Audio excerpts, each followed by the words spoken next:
Hello दोस्तों, आप सभी को नमस्कार। आप देख रहे हैं धर्म संसद यूट्यूब न्यूज चैनल। आज हम भारत के उस गद्दार के बारे में बात करने जा रहे हैं। चलिए हम जानते हैं कि वो कौन गद्दार था, जो भारत का एक गद्दार था और कहा जाए तो आस्तीन के सांपों में से एक था, जिसकी वजह से शहीद भगत सिंह को फांसी हुई, राजगुरु सुखदेव को फांसी हुई। कौन था वो गद्दार और कौन था वो आस्तीन का सांप, उसके बारे में डिटेल में आज जानते हैं। दोस्तों, भगत सिंह और उनके साथियों को फांसी दिलाने की सजा के लिए लाहौर षड्यंत्र केस यानी कि लाहौर कॉन्स्पिरेसी केस में ब्रिटिश सरकार द्वारा 450 से अधिक गवाह पेश किए गए थे। इनमें सबसे अधिक अहम वे लोग थे जो पहले क्रांतिकारी थे HSRA के साथ थे, लेकिन बाद में अंग्रेजों के दबाव में और लालच में आकर सरकारी गवाह बन गए थे और उनकी ही गवाही से भगत सिंह, राजगुरु और सुखदेव को फांसी हुई थी। जो सबसे प्रमुख गवाह और गद्दार और आस्तीन का सांप था, उसका नाम था फणींद्र नाथ घोष। यह बिहार के प्रमुख क्रांतिकारी था और उसकी गवाही ने भगत सिंह के खिलाफ केस को सबसे ज्यादा मजबूत कर दिया। और आप जानते हैं, इनाम के तौर पर अंग्रेजों ने उसे 50 एकड़ जमीन और पैसे दिए। बाद में बदला लेने के लिए क्रांतिकारियों ने 9 नवंबर 1933 को वैशाली में बिहार में ही कुल्हाड़ी से वार करके इस गद्दार की हत्या कर दी। जो दूसरा सबसे बड़ा गद्दार था, उसका नाम था जय गोपाल। यह सैंडर्स हत्याकांड के समय भगत सिंह के साथ मौजूद था, लेकिन बाद में सरकारी गवाह बनने पर और अंग्रेजों ने उसे 20,000 रुपए का उस वक्त सोचिए इनाम दिया था। आप जरा अंदाजा लगाइए कि 20,000 रुपए। अन्य मामलों में गवाही ने जाते वक्त क्रांतिकारियों ने उस पर गोली चलाई, लेकिन वो बच गया। जो तीसरा गद्दार था, उसका नाम है हंसराज बोहरा। हंसराज बोहरा जो है सुखदेव का रिश्तेदार होने के बावजूद भी वह सरकारी गवाह बन गया और क्रांतिकारियों के खिलाफ गवाही थी। सोचिए, लालच की पराकाष्ठा की कोई सीमा नहीं होती है। रिश्तेदार होने के बावजूद भी उसने एक बार भी रिश्ते के बारे में नहीं सोचा और उसको भी अंग्रेजों ने भारी इनाम दिया।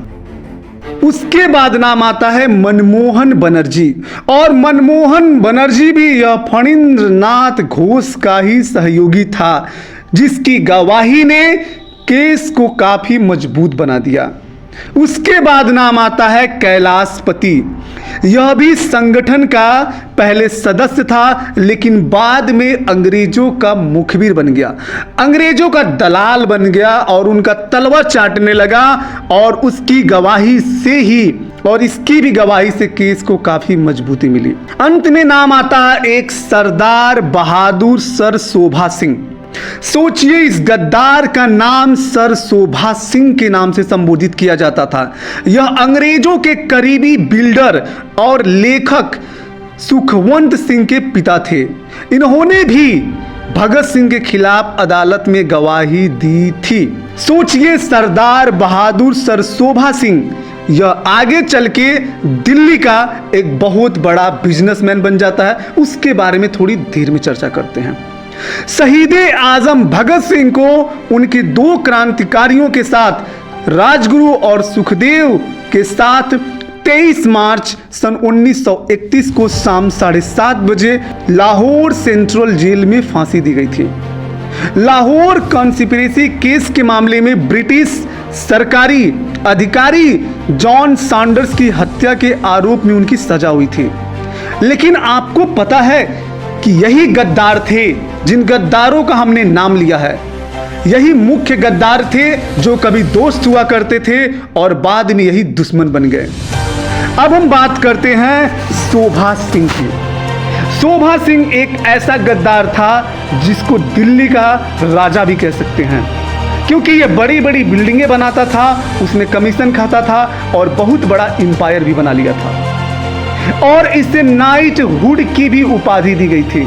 सोचिए, अंग्रेजों के द्वारा इसे नाइट हुड की भी उपाधि दी गई थी।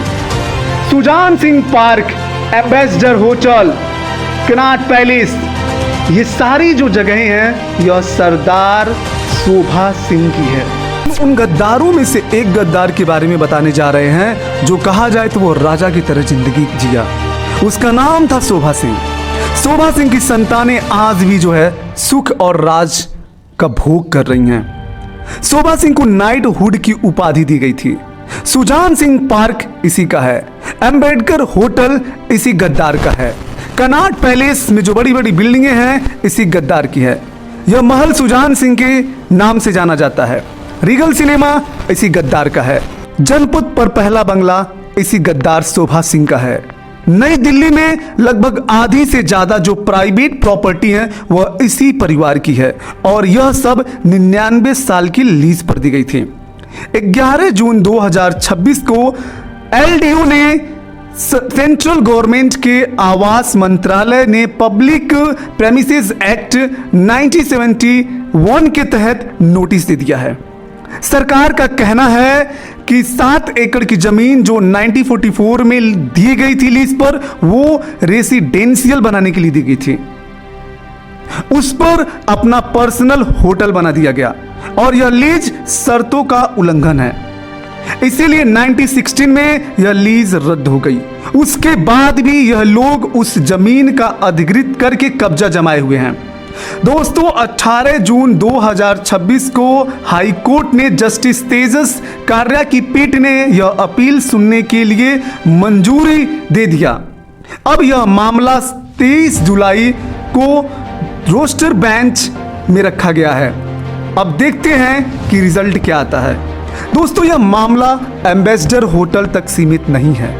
सोचिए हमारे देश में आज भी बहुत ऐसे गद्दार हैं जिनकी संतानें सुख और राज भोग रही हैं और देशभक्तों की संतानें आज भी दर दर की ठोकरें खा रही हैं।